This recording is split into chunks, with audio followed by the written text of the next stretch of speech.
د پیسو ګټلو څو لارې، لکه څنګه چې په دې مټریکس په دې جال کې بند یاستو او نسلونه موږ ته راپاتې ده.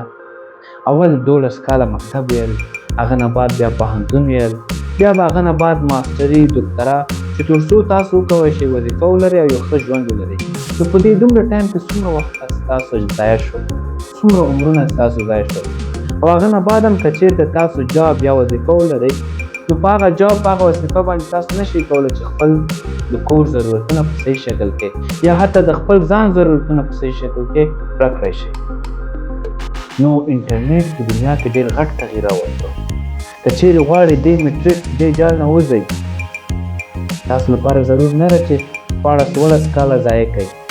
خالي یو مثبت فکر، یو قوي فکر تاسو ته پکار ده. سترګې خلاصې کړئ او دې فرصتونو نه ګټه واخلئ.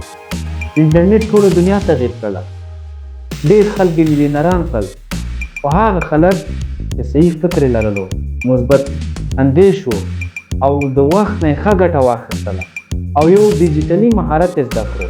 ډیجیټلي مهارت نه مطلب هر ډیجیټلي مهارت، که تاسو ایډیټینګ زده یئ، جوړول مو زده یئ او یا فوټوشاپ مو زده یئ او وکولی شئ هغه مهارتونه خرڅ کړی شئ، تاسو به یو مستقله کار ولرئ او یو ښه تجارت به ولرئ.